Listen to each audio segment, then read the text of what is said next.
Hey, Drybone Army, welcome to the War Room for another episode of the podcast. We're glad you're with us. As usual, I'm your host, Ricky Hendon, along with Bubba. Hello, everybody. And today we continue our ABCs through the Bible with the letter L, talking about lost. Then we'll have Ask a Christian and Reddit response. Let's dive in. The Dry Bone Army, rising up, fighting the good fight of faith to God's glory. Ezekiel 37, 1-10. Hosted by Ricky Hendon. This is the Dry Bone Army Podcast.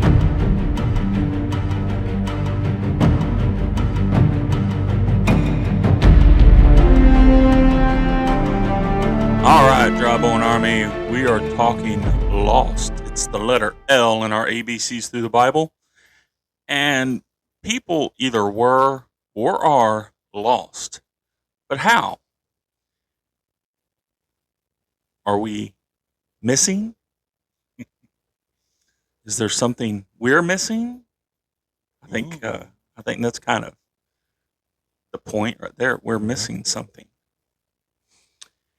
Jesus said in Luke 19:10, and I'm reading out of the New King James Version, says, "For the Son of Man has come to seek and to save that which was lost."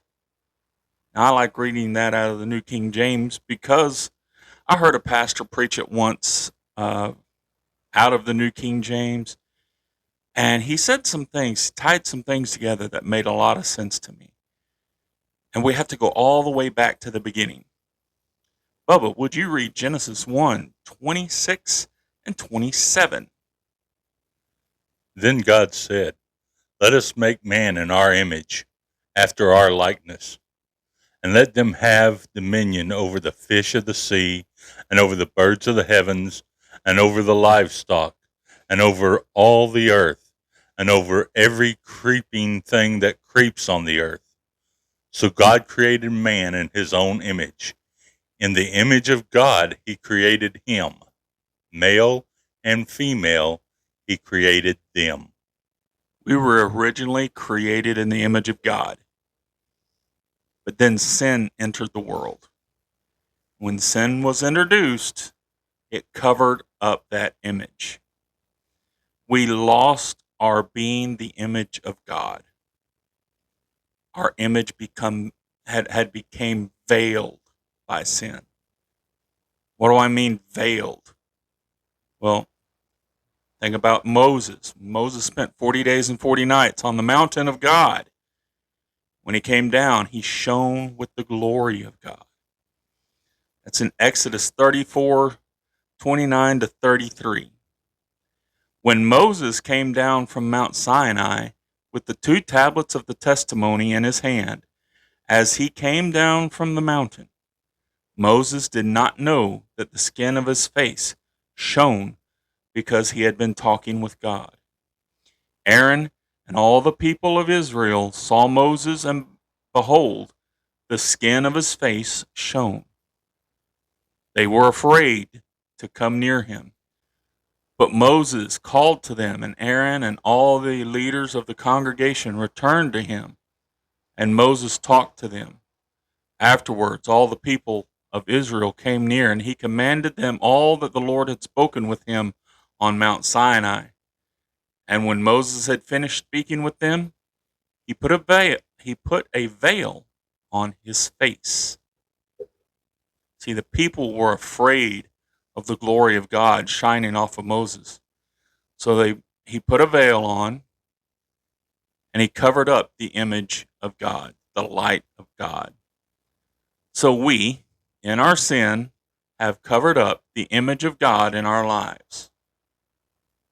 Now, when we accept his salvation through Jesus Christ, we remove that veil. 2 Corinthians 3:12-18. Bubba? Since we have such a hope, we are very bold, not like Moses, who put a veil over his face, so the Israelites might not gaze at the outcome of what was being brought to an end. But their minds were hardened. For to this day, when they read the Old Covenant, that same veil remains unlifted, because only through Christ is it taken away. Yes, to this day, whenever Moses is read, a veil lies over their hearts. But when one turns to the Lord, the veil is removed. Now the Lord is the Spirit, and where the Spirit of the Lord is, there is freedom. And we all, with unveiled face, beholding the glory of the Lord, are being transformed into the same image of one degree of glory to another. For this comes from the Lord, who is the Spirit. When we are outside of Jesus, we are lost, and we have lost the image we were created in. Jesus came to save that which was lost, to restore us back to the image of God. He wants to remove the veil so that the light of God shines. Remember what Jesus said about being light. Matthew 5:14-16. You are the light of the world. A city set on a hill cannot be hidden, nor do people light a lamp and put it under a basket, but on a stand, and it gives light to all in the house. And in the same way, let your light shine before others, so that they may see your good works and give glory to your Father who is in heaven. We don't cover our light, but we got to be ready for pushback from others that they are still lost. Because like with Moses, the people were afraid of the glory of God shining on his face. People will be afraid of God's light in your life, because that light, the light of God, will shine on their sin and expose it. And they don't want to have to deal with their sin because they're comfortable where they are. And when people are afraid, they manifest in different ways. Some stay away from you and avoid you, while others become angry and confront you to intimidate you into being quiet, to covering yourself up again. We can't allow that to happen. You were lost, but now you are found. You had lost your image, and now Jesus has saved that image in you. Bubba, thoughts? The image of God that sin veiled. When we accept Christ, it's like when Christ was on the cross and the veil of the temple was torn. That veil was torn to give us access to God. The veil over us is torn to show people the access God has in us. That's what that veil is. Remove it, and we show God's access to us. Yeah, that veil of the temple was 4 inches thick. That is thick. That's a thick piece of cloth. And it was torn into, I think it was like 30 feet tall, and it was torn from top to bottom. Now, the veil of sin on us is thick, and Jesus is ready to tear that veil off of us so that we have access and others see and can have access to God through us. Subscribe and hit that bell notification if you're on Rumble or YouTube so that you get notified every time we upload a new episode. And if you're listening to us on one of your favorite podcast platforms, hit that follow button so you can also stay up to date with the newest episodes. We put out new episodes every Thursday, so be watching or be listening. Coming up, Ask a Christian.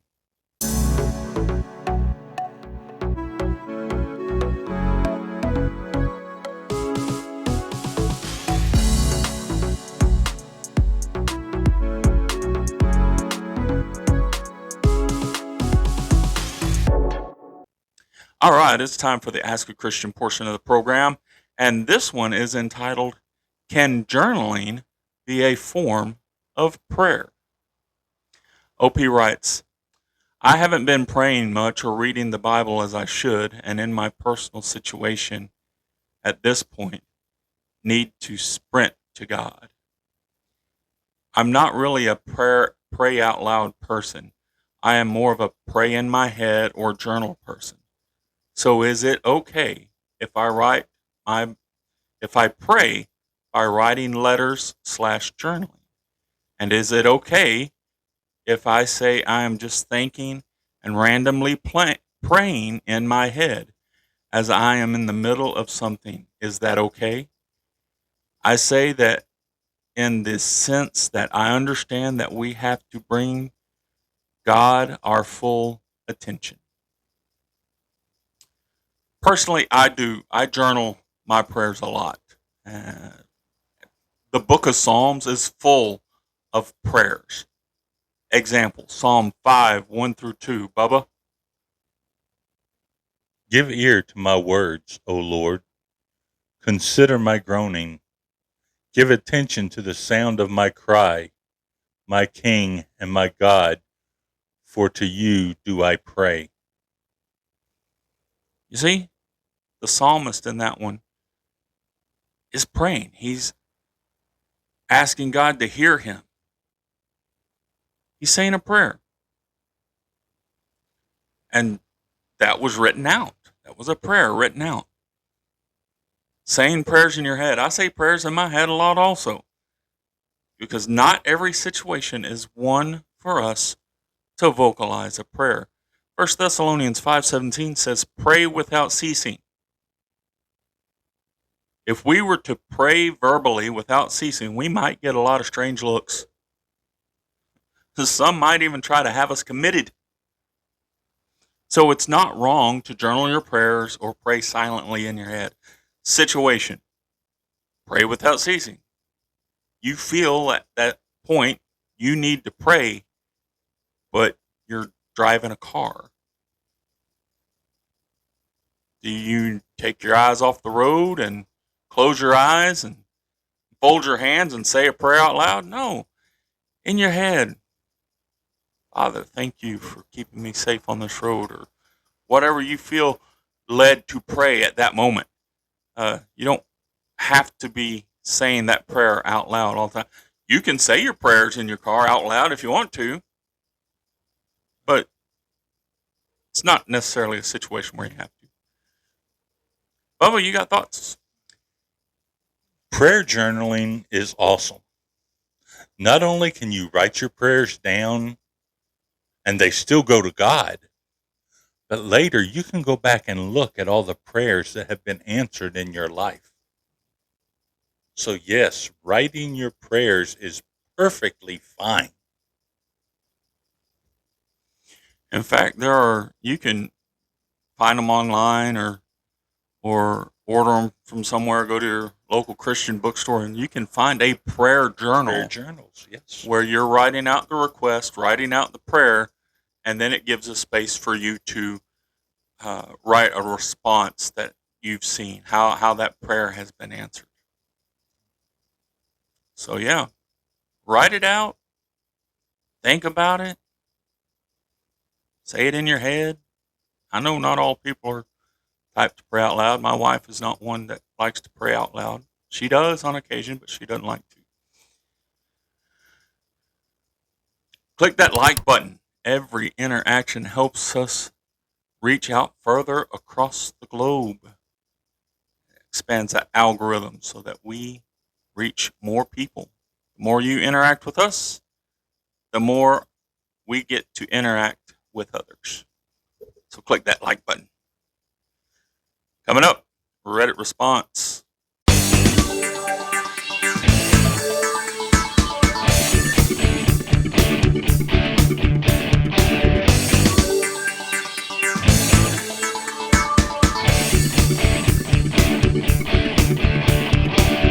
All right, it's time for the Reddit response portion of the Dry Bone Army podcast, and this one is entitled Blown Away.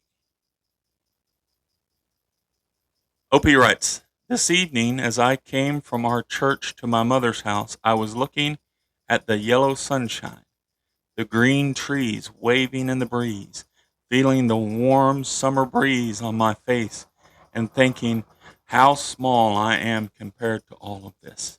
I am so insignificant when looking at all that God created, including the stars I see at night when it isn't cloudy. But then I remember I am more precious to him than any of these things, and I marvel at that. Have any of you done that? Just sitting back or when driving, see something in nature, just thinking how incredible it is that God created all of these things. To me, it's mind blowing. First of all, I have a question. As I live in Texas, what is a warm summer breeze?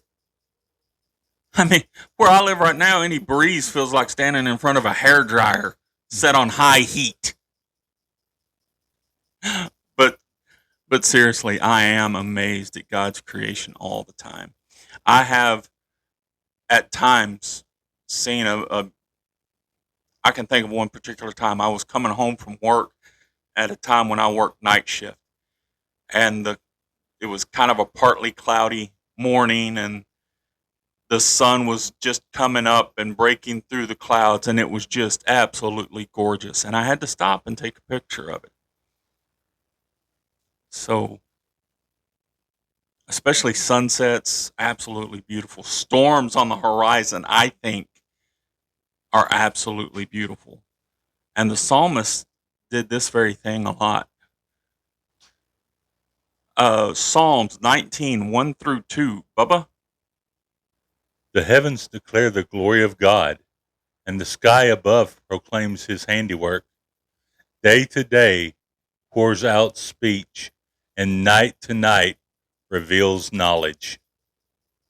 So, yeah, God's creation is absolutely amazing. And sometimes I have felt insignificant, but then I think, just like you do, how much more precious are we than the other pieces of his creation. Bubba, thoughts? Looking at nature and seeing all the beauty, it just helps us to know that there is a God. It helps us to know that our faith is in someone who created all that and also created us and named us as the most important part of his creation. That's right. We are his creation. We ourselves are beautiful in that creation. And let's not let anybody else tell us any different. Don't forget, we have social media. We have Facebook, Instagram, X, and TikTok. I post on these the daily verse of the day.